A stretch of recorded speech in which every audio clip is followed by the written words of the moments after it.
one thing is that everything's okay in moderation. You know what I'm saying? Sure, absolutely. One cheat day a week is perfectly fine. Mhm. If you are Not in your relationship though. Yeah. Just want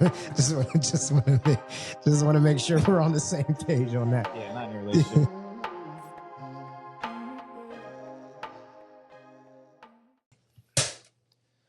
All right. Welcome back to another episode of the Real Deal Podcast with Mr. myself. Clean Deal. Oh no, we're here with man. you. Shoot, I thought you were doing me first. I'm switching it up.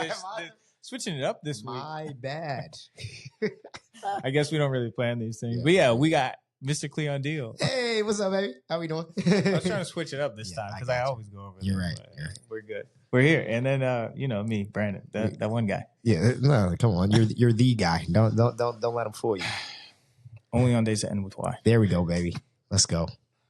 So, today, ladies and gentlemen, obviously with the holiday season coming around, we're at this point when this releases, we're going to be in between holidays. So right after one coming up to another. One thing that everybody likes to do once they get around their families during these times is eat.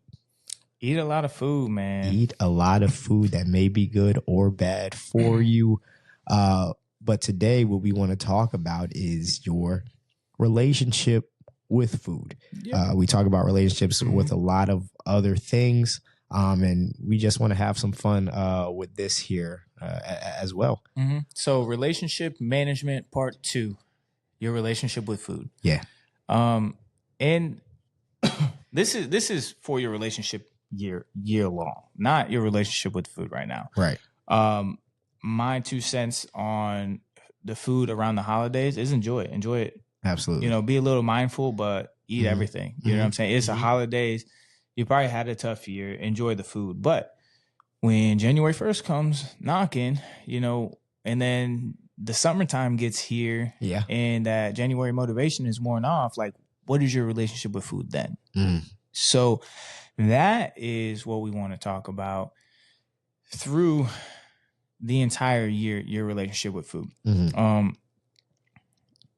This is a very broad question, but how is your relationship with food? It's funny. It really depends on who you ask. For me, well, let's start with the people around me who see me operate on a day-to-day basis. They don't think I eat. So I eat, obviously I'll eat breakfast. I'll eat something for lunch. I'll eat something for dinner. But like on my day-to-day jobs, people never see me consuming anything. People bring food to work. They'll bring snacks to work. They'll always offer me something. And I'm always like, nah, you know what I'm saying? It doesn't fit in with the diet or the regimen that I'm on or blah, blah, blah, blah, blah. But at this point, my relationship with food is I'm more of a, I have self-control when it comes to not buying the things that aren't good for me. So I try not to eat those things.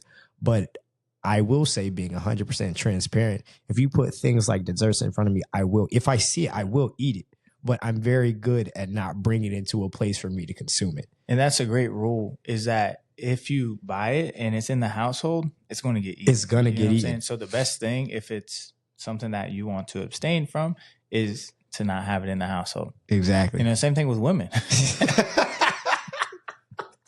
just thought about that. You want to abstain from them, just don't bring them into the house, man. Don't bring them into the house. That's where we're at. That's my life right now. Yeah, so. It's kind of like they say, like the way you do one thing is the way that you do everything. So if you tend to overindulge in things like food and things that are bad for you, then chances are that probably leaks in to other areas of your life as well. That's why I track all my food now, as of like 3 months. You're a calorie counter or you're a food weigher? What do you do? Yeah, you can weigh it. You can count it if you get meal preps. Well, I was getting a little fat. And in my opinion, and you can share your opinion on this. I think be good. Fat is a choice. Okay. If you are fat, there's thyroid issues. Correct. So there are that. Besides thyroid issues, because those are super, super tough to overcome. All right. So I do understand that you will be a little thick if you have thyroid issues. A little thick. But the way that people are raised, and 75%, 80% of Americans, whatever the statistic is, 60% of Americans are obese. It's because of your own decisions and choices or lack thereof.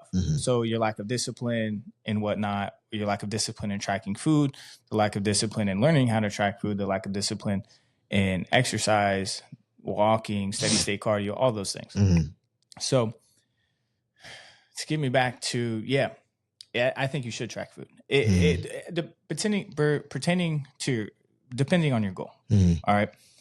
A lot of people get into relationships. You know, since this podcast, we talk about relationships as well. And you decide to let yourself go. And I know this because I've seen it. And I'm not going to say any names, but one of my best friends, sorry, Danny, if you listen to this podcast. I'm not going to say any names, but Danny, you know I love you.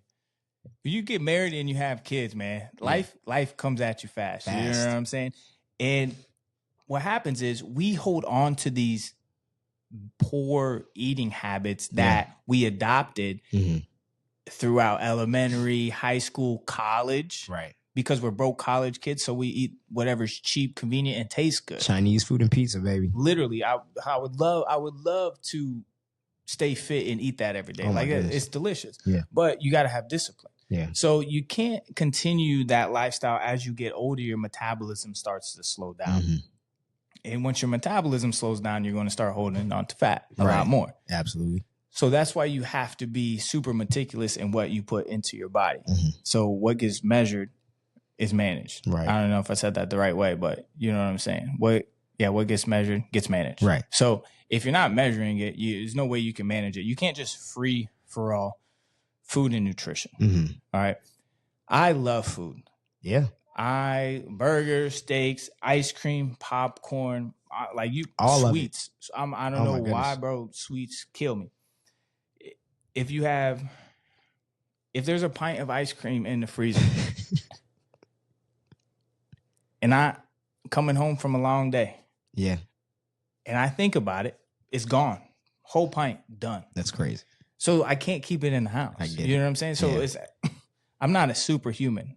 Like it just, I have goals and then there's certain things I need to do that's going to get me to those goals. Right. And I literally, since I had that knee surgery, I gained like 10 pounds. 10 pounds. Jeez. Yeah. Maybe like, I don't know. I don't know. I gained a lot of weight. Right. Got a little thick. Having a knee surgery, I was in a lot of pain. So I was on crutches for a little while and I was just door dashing a whole bunch of Chick-fil-A. Chick-fil-A in the house, man. I mean, that'll get you. And then, after a while, I got up to like almost 190 and without working out. So there's somebody laughing at heavy and 190 right now. Guys, I'm short. I'm short. Heavy and 190, I'm short. There is somebody laughing, but it's all right. I'll be okay with it. I'm short. So 190 for a short dude is a lot of weight. Right. I'm pushing 200, then I'm going to be like a little bowling ball. Yeah. So that happened. So I hadn't tracked food in a very long time. So then I'm like, okay, I need to really get back on my game. Right. I need to start tracking food. And it only takes 3-4 weeks of tracking it to understand like, oh, I was way overeating. I was way overeating on quote unquote healthy snacks because there's a lot of quote unquote healthy things with a bunch of stuff in it. At the end of the day, it's still calories. Right. You know what I'm saying? So you still have to manage that intake of those quote unquote healthy snacks. Yeah. What I typically tell people that I do is kind of what I thought about is that eat according to your activity level. And I think that was an issue for me at one point when I started to kind of get a little bit out of shape is that I'm trying to eat 3 real meals a day, but I'm going to work. Obviously, most of our jobs, unfortunately, require us to sit down somewhere for 8 hours. So you're not really doing much moving during that time. So you want to eat a full lunch meal and then sit there for another 8 hours. Then you're going to go home, most likely sit down again, eat dinner, and then go to sleep. You're not moving, you're not exercising, you're not doing anything like that. So, but what also happens is you're talking about a regular work day too. Yeah, is that's only 2 meals. You're right. That's not even enough. So what happens is when you undereat for so long, that also affects your metabolism. You can't overeat, you can't undereat, You got to. There's a happy medium. Yeah. So you're either in a caloric surplus, a caloric deficit, or you're maintaining. See, yeah, I'm not that advanced. It depends on your goals. Yeah. So when it comes to your relationship with food, it's like, how do you want your body to look? Because you can get your body to look how you want based on the food that you consume. Right. I don't even work out that long. I work out 30, 45 minutes max a day. And maybe that's 4 to 5 times a week. Yeah. So I'm in there and out, in there, in and out, in and out, in and out. So I'm not in there very long working out. The most important thing is the nutrition. You know, the 80-20 rule is always 80% nutrition, 20% workouts. Right. So I'm not saying you have to be that meticulous, but it depends on your goals. Right. It depends on your goals.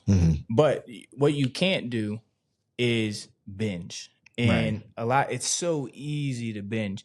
And what helps, I binge too, guys. Like I am not perfect. You know those bags of popcorn you can buy at Publix? I'll eat a whole thing in one sitting. I'll go to the movies. I'll eat 2 buckets of popcorn in one movie. Right. Like I'll binge. That's crazy.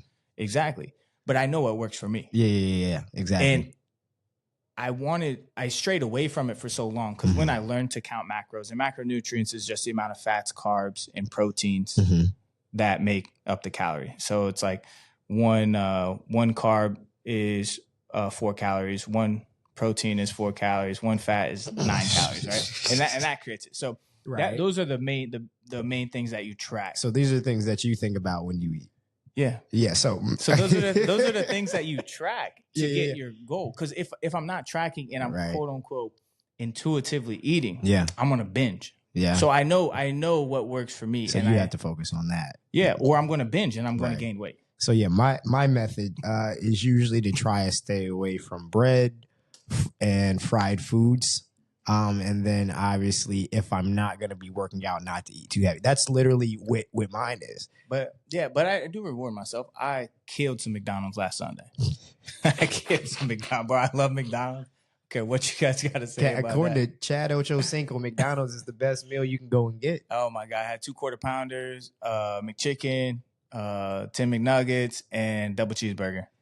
Killed it. Right. Yeah. I was missing McDonald's, so I was like, this is my only day cheat meal. I can't even tell you the last time I had. That's crazy. I want to share this quote because you were talking about binging.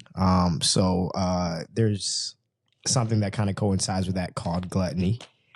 So if you don't know what gluttony is, it's basically the overindulgence of really anything. But in the Bible, it talks about that as one of the 7 deadly sins. So it was eating too much? Yeah, gluttony, right? So it's so important that they decided to make a sin out of it. Proverbs. So what stops me from eating too much is tracking. Right. And if you haven't tracked, maybe you should try it. Yeah. That's my advice to you. And that's a great method. It's crazy, right? Too much work for me. And I appreciate you for doing it. Maybe one day I will get there. But yeah, it's definitely a good method. But so looking at this, so Proverbs 23:20-21 says, "Do not join those who drink too much wine or gorge themselves on meat, for drunkards and gluttons become poor, and drowsiness clothes them in rags." Which is interesting. I'm tired enough without being overweight. Well, yeah. So it talks about becoming poor because if you're going to overindulge in these things, and then obviously you're always going to be drowsy as well. So like I said, things like this leak into other aspects of your life, right? Because if you decide to overindulge with how you're spending or overindulge and completely, let's say, dive into your relationship where nothing else around you matters, you're going to become poor in some sort of aspect. So gluttony itself, obviously something to monitor. Like we said, certainly some around these holiday season where the only reason you're getting together is to go in and eat.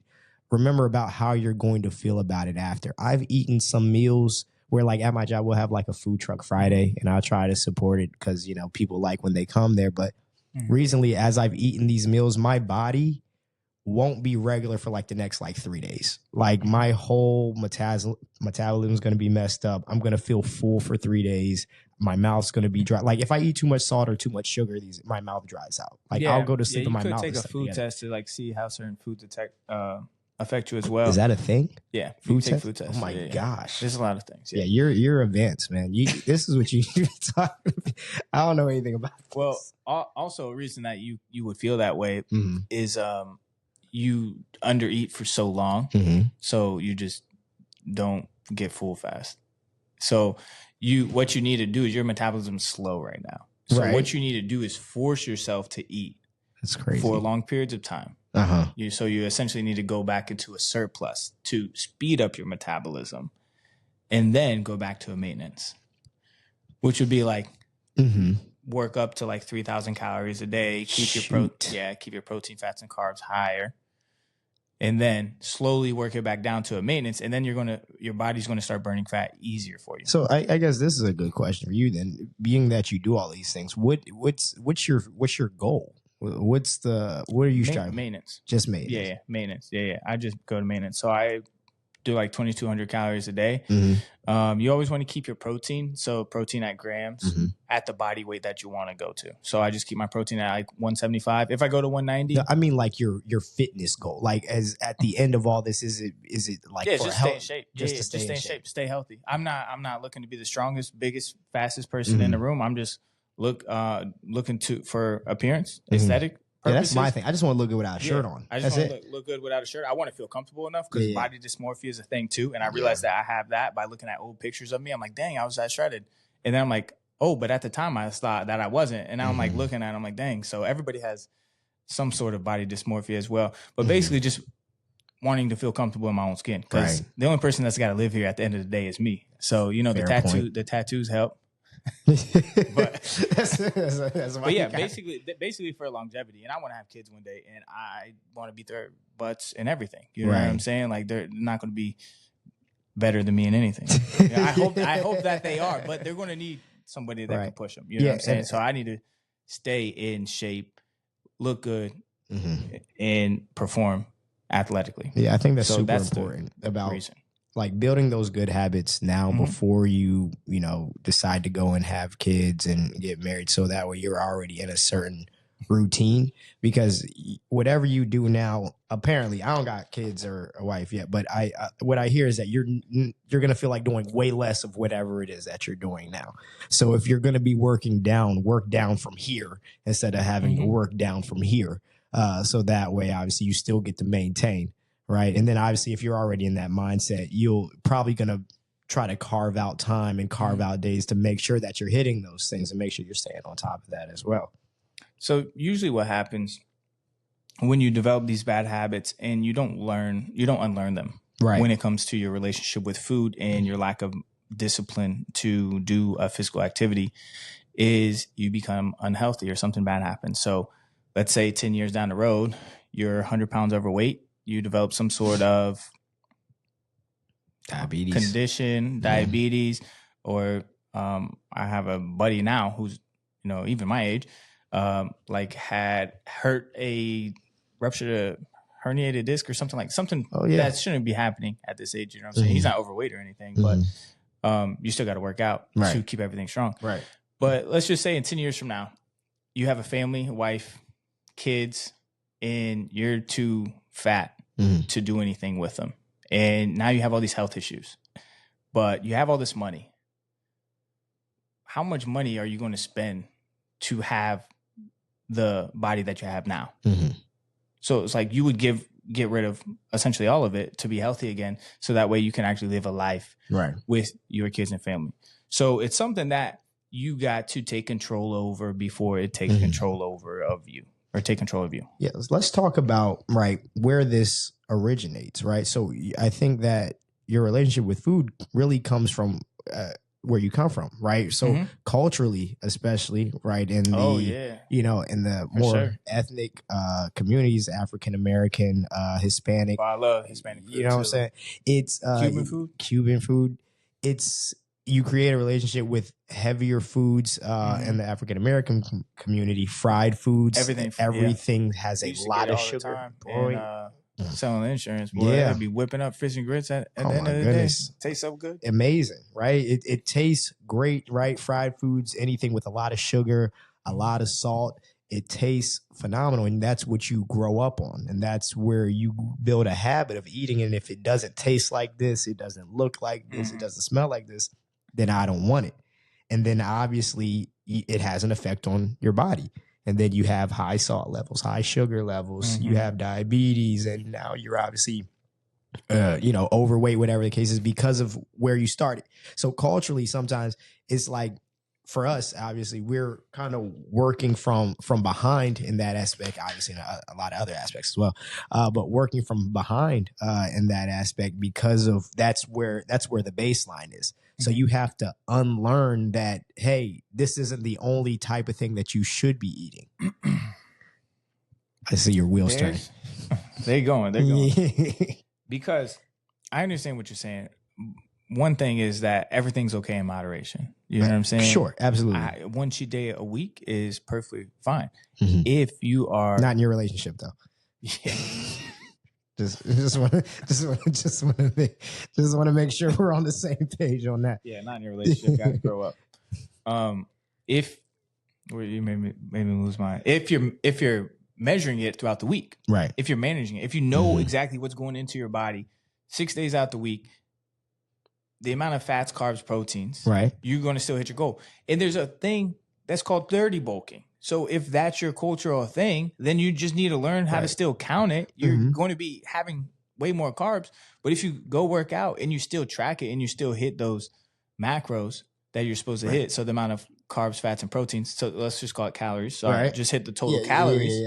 You're still going to be healthier than if you just eat that one meal a day and not do anything, sitting on the couch. You know what I'm saying? So you can still do it. So the things that you're talking about, right? Super, super important. I think it's super, super insightful and very specific. Problem is that a lot of people, well, there's a big gym culture now, right? With the internet and everything like that. But when it comes to micros and macros, I ain't hearing a word about anything like that. Probably one time in my 7th grade health class, and then after that, not until I was like 25. So the problem is that depending on where you come from, like if you're not in a place where, like, let's say if you become a dad and you're in the house talking about macros and stuff, then your kids, okay, hey, dad, what is that? Why do I see you measuring your food? What's the point of all that? Then that's the conversation that you get to have with them. But a lot of people don't ever see that. A lot of people don't ever hear that. It's not until they really get, because even through fitness, like until probably you get to, let's say if you're a serious college athlete, nobody's going to be counting your calories or counting out whatever it is you're supposed to be eating on it. Even athletes don't even really know how to do it. They have somebody, exactly. They have somebody else do it for them. So it takes a point of somebody really coming to you and tell you, first of all, that this exists, and then being able to walk you through it. And then you have to then become serious about actually doing it. So it's like a whole process for somebody who knows absolutely nothing about that. Like, when did you start going so specific with this? I got fat. So when was that? Yeah. So this was This was right after college. So when I started doing life insurance. So right around the ages of like 22, 23, when my metabolism started slowing down. And, I couldn't eat the Wendy's 4 for $4, and I couldn't eat McDonald's and still look skinny. Right. You know what I'm saying? I couldn't look like I was in shape still. Right. So it came to a point in time, and there's like one picture that's super pixelated where I'm in that tank top at that car wash that we did. Oh, yeah, I remember that picture. Look like a balloon, look like melted ice cream. Yeah. And I'm just like, oh my God. And I just, if you can feel more confident in your skin, like you're going to do much better and you're going to show up better. Agreed. And I knew I wasn't showing up. So I'm like, oh my God, like, what do I learn? And, then I see like people posting, oh, here's the transformations. This guy was fat and now he's this. Okay. You know what I'm saying? So I'm like, okay, I want that to be me. What do I need to learn? Right. And so I hired a coach. Oh, so you paid somebody? I hired a coach. Okay. Yeah. I hired a coach. She taught me how to count macros, and I probably did it for like 4 months. Okay. And I was like, this is the easiest thing ever. Why did I hire somebody? But I'm like, oh, I didn't know it. That's why. Exactly. And you need the accountability. So the only reason why you hire a fitness coach is, one, for them to teach you 2 for them to give you a meal plan to follow, right, and then 3 to have accountability. right. That's literally it. So they give you a meal plan, a fitness plan, and then they teach you how to count macros. You got to do the work, but they hold you accountable. So that's the cool thing about hiring a fitness coach as well. But I got tired of seeing me how I was, and obviously that came from not tracking anything, right, eating a 4 for 4 because we're out selling insurance for 12 hours out the day. You know what I'm saying? So I'm not preparing my meals. You know what I'm saying? So I'm just driving around. Oh, I get hungry. Wendy's 4 for 4. That's quick. Tastes good. I'm on the road again. And then it's like, okay. After a while, I'm like, man, no, I'm kind of fat. Right. What do I need to do? So then that's when I learned it. So you have to be intentional. You got to be intentional with this stuff. It's not just going to happen. Just like when it comes about learning about money or learning about relationships. You're not just going to find your dream wife on accident. You know what I'm saying? Without nice. It might happen. Without being the husband that you need to be first. Right. Same thing. You have to be intentional with it. And I got tired of my own crap. So I had to take it into my own hands. So then I learned it. It comes in waves. Had I, let's say, because this happened, in 2018? Let's say had I counted macros for the last 8 to 10 years, I'd probably be super, super jacked. I'm not. That's not my goal. Right. My goal is just to maintain, look good, and stay athletic enough to be running around. Right. That's about it. And healthy. That's it. Those are my goals.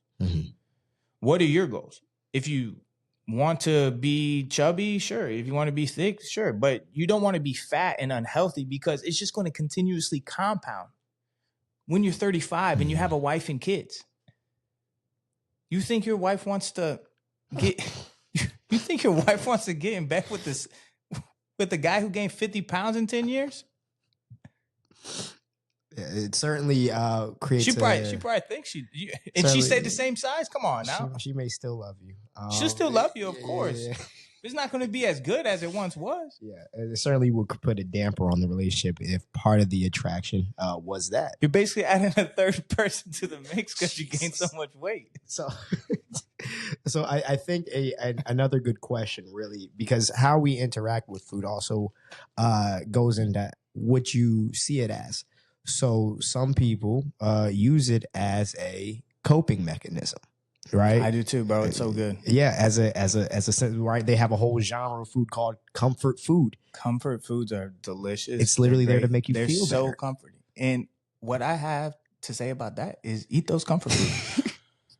But it's also like, if you're in that space of depressed and you have to eat them. Like it's just you're there. But you want to prevent yourself from being that depressed. Right. Obviously. You want to prevent yourself from being in that situation. When you're there, you're done. You got to go. You got to go get the food that makes you happy. You got to. So that's what I have to do. Interesting. You're not going to tell me to count my macros and I'm depressed, bro. No, I'm going to get ice cream, popcorn, everything some fried chicken, some burger, some McDonald's, all that stuff. So these are some chicken wings, everything. Very, very bad habits. So that we want to, because obviously when using that as something to comfort you during those times, like I say, obviously in moderation is everything, but the problem is that it can create a cycle. So for somebody who's not as active as you, comfort food will be something to comfort you during a hard time, and then it becomes a regular thing. Now that's what you're eating regularly, and not just when you're feeling sad, because it's like a brain thing, right? When I eat this, I feel good. So I don't only want to feel good because I'm sad. Now I just want to feel good all the time. And this is what does it for me. And so that's what happens. It creates a cycle. It does, but that's where your discipline has to come into place. Correct. Because being fat does not feel good. Right. So it's what do you want to feel more of? That food or looking at yourself naked in the mirror? Well, that's the thing though, right? So I guess, and I don't know mentally kind of what that feels like, because basically for you, right, you have been in shape for most of your life. You got out of shape, and then you realize you were getting out of shape, and then you're like, yeah, I got to get back in. I kind of had a similar thing where I was in it, I was great, and then I was like, yeah, I'm kind of losing it here. Let me snap back in. But not everybody starts in shape.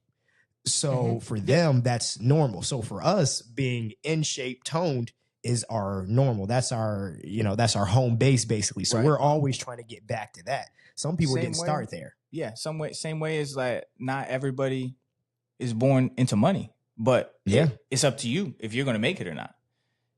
It's up to you if you're going to die poor. Mm-hmm. Even though you're born poor, it's up to you if you're going to die poor. Same thing. If you're born into a household that fed you a lot of chips, soda, processed foods, junk food, all the stuff that I to this day enjoy, because we didn't have, the bougie bad snacks. We had the poor people bad snacks. You know what I'm saying? So we had, you take Dr. Pibb. Yeah, if we could get that, it was always in 2 liters. Right. We had the loaves of bread. You toast them, you put the butter on them, you sprinkle the cinnamon toast on it. That was our dessert. Yeah. Those things slap. Yeah, still so good today. Like, I wasn't born into it. Nobody else in my family was ever athletic. I chose to take that route, right? Because I seen it was just something that I found enjoyable, and I seen people around me do it, and I was like, I want to do this. Nobody else in my family is anywhere close to being athletic or played football or played any other kind of sport. So it's not always how your household is. By the time you get into high school, you can kind of make your own decisions. And then if you see that you're overweight, you can kind of make your own decisions. And nowadays, even this next generation growing up, there's an internet. All you got to do is learn. Yeah. The answers are available for you out there. And if you need help with a kickstart on this, you can reach out to me as well. If it's just questions, I ain't going to charge you. But if you want me to bring back the coaching, then we'll charge that. But we can talk about that. But if you really need that, we'll do that. But I kind of stepped away from doing that because then I love to do it so much. Then I started coaching people online. Right. But I just felt lack of fulfillment in it because it's hard because you tell people what to do and then they don't do it. And then they don't do it. Yeah. I can't want it worse than you. You know what I'm saying? Because that's the thing, right? Because it's like they say, you trying to teach old dog new tricks. Unlearning bad behavior is harder than learning good behavior, because that's what basically this is that if you come from it, you have to unlearn it. We're all kind of like computers, but we choose to accept or reject whatever it is our original programming is. So you grew up in it. You either decided, yes, this is good, I will continue with this, or no, I won't. You chose no, I won't. The vast majority of people are going to choose yes, I will. So like for me, my family, everybody played sports.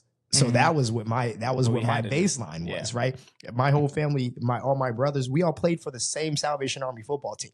It was straight there. No picking teams or nothing. That's where we are. So that's where we all started at. So that's where our base was. But so unlearning that relationship that you have with bad foods that are high in sugar, high in salt, high in sodium, and overeating those things, unlearning that is basically some mental process. It's just like unlearning anything. It is. But I also have never once said on this episode is that you can't eat the foods that you enjoy. Correct. There are things that's called dirty bulking. But as long as you're moderation. Yeah. Well, as long as you're tracking it. Right. So if you learn how to count macros, which is super, super easy by weighing stuff out, there's actually apps that you have to pay for them, like FitnessPal, MyFitnessPal. But I use the First Form app. This is not a paid promotion. This is not a paid promotion. I'm just letting you guys know what I do.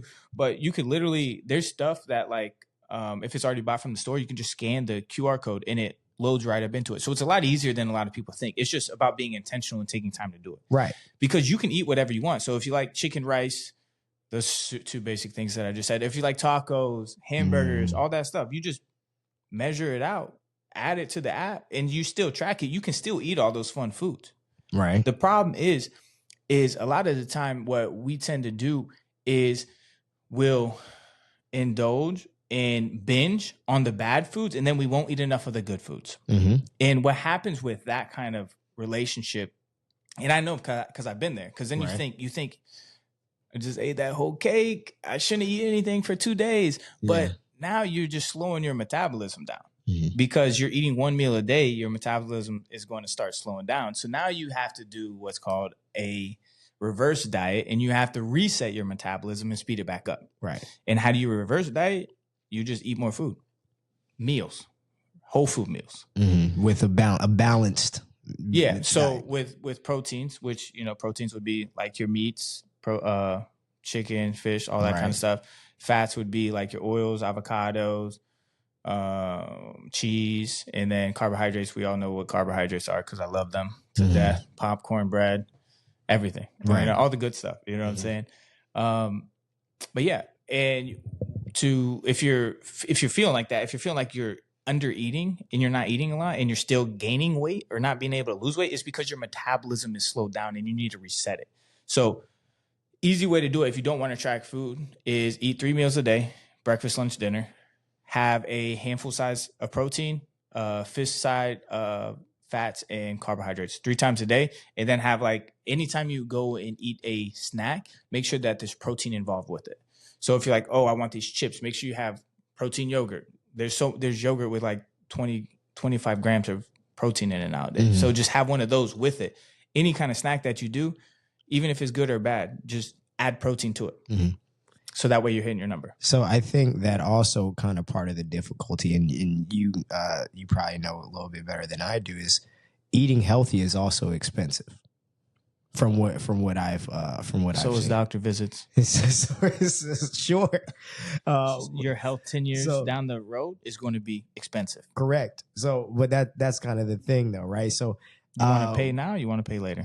Exactly. So that's the problem, is that for people who have an issue with paying now, right? So that kind of goes back to the management of your finances, to be able to manage your intake on a daily basis to make sure that you're setting yourself up for a healthier future as well. What gets measured gets managed. So manage your finances so you can afford it. It's really not even that expensive. It's really not even that expensive, man. If you cook it yourself, it's not. It's just going to take time. It's really not even that expensive because you could go to Walmart and buy the chicken breast in bulk, and it's not expensive at all. And that's going to give you a lot of meals. If you have a little bit more money to spend, which still it's not even that bad, you can buy meal prep companies, or you can go to what I do is I'll use a meal prep company sometimes, or I'll go to Naked Farmer, and then you can just buy some of the meals in bulk, and they're already cooked for you. So I could just buy salmon, steak, chicken, and it's already in bulk. And all I do is got to weigh it out when I go to eat it. That's it. Gotcha. I try and simplify everything for me. Yeah. Simplify it. And the more you do it, just like anything, the better off you're going to be, or the easier it's going to come to you. Yeah. So you understand. So I don't know if you guys have been noticing. I've been giving Brandon every rebuttal that you guys are going to give in order to this. And so if you've been seeing how passionate he is about how this comes back. This is definitely one thing, man. I'm a firm. I believe like you're going to pay for it later. Yeah. So why not just learn and pay for it now? Invest a little bit, because how you look, well, not how you look. That's how you look is not your choice. Sorry. Because if that was the case, I would be 6'5" and look like this, and it'd be game over for everybody. Come on now. I've been telling them for years, man. But your weight isn't always something like you can fully control, but you can take control of your health. Yeah. Like you got to be able to control the things, and you got to think long term. Like we're not here that long. Right. We're on a spinning rock in the middle of nowhere. We're not on this planet for a very long time. So it's like, I want to enjoy it as much as I can. Right. And if I'm obese in 10 years and I still, quote, as I'm supposed to live for 40 years, money's not going to make me happy. You know what I'm saying? So it's like, take control of it now, or you're going to have to pay for it later. Right.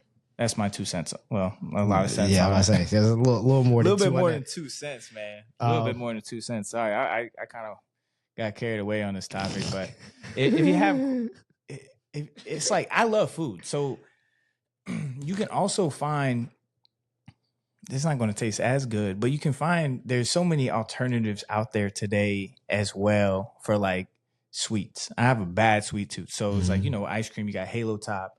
You have Quest Nutrition. Quest Nutrition has like muffins that have like basically everything, fake Reese's Pieces with 10 grams of protein in it. Right. I don't even know how it has protein in it. To me, it tastes so good. The muffins, my buddy said, taste crappy, but I like the muffins. You're going to get used to it if you force yourself to do it. Correct. But you still can't just like eat 10 of those muffins and be like, oh, I'm good for the day. I got 100 grams of protein. No, you have to eat whole foods as well. Of course. You have to eat real food. Yeah. So have whole food meals and then incorporate those healthier snacks throughout your day, and then have protein with each meal. And your taste buds will adjust. I promise you that they will. They will adjust. But as we kind of wrap this up here, Brandon, so for your final thoughts on your relationship with food, kind of let us know, what do you feel like is the most important thing when it comes to managing this relationship, since that's what it is, right? Relationship management. Yeah. So I know that was very blunt, because this is a blunt topic. You know, you can't sugarcoat it. You know what I'm saying? No pun intended. Hold on, wait. You can't. There we go. You can't sugarcoat it. You know what I'm saying? If you don't take control over this relationship, it's going to control you. Right. And we're all human. I'm human. Mm-hmm. I indulge in sweets. Yeah. Cake, ice cream, carrot cake in particular, ice cream, McDonald's. Like, it's going to happen. But if you're measuring your food throughout the week, you're going to be all right. Right. I was hard on you, but don't be hard on yourself. Mm-hmm. I'm hard on you to make you aware. Mm-hmm. Make you aware that there's an actual problem, because you probably don't think there's a problem. If you're like 28 listening to this, 26 listening to this, and your metabolism hasn't slowed down, you don't feel like there's a problem yet. But I promise you, the problem is coming. Right. Because it happened to me when I was 23. Yeah. And I was like, oh my God, what do I do? It just started, the weight was not moving anywhere. It's like, what do I do? I'm fat. I don't like this, bro. I don't like this. I need to figure it out. Mm-hmm. And I didn't even have that much money at the time, but I had to invest into a coach. And they're like, oh, you got to buy this, this, and this. I got to buy all the healthy food.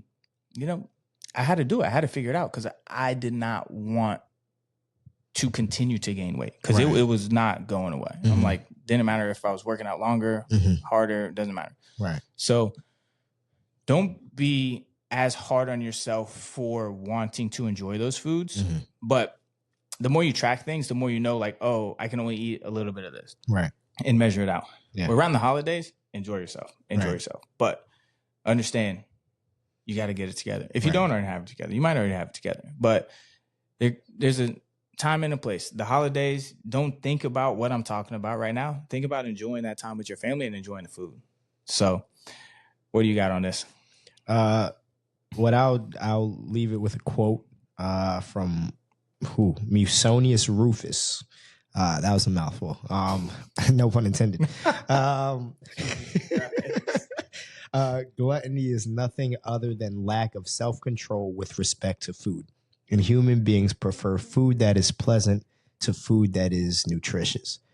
So once again, number one, self-control is going to be one of the largest benefits. Delayed gratification, one of the largest benefits that you can have and relate to every single relationship that you are in, including your relationship with food.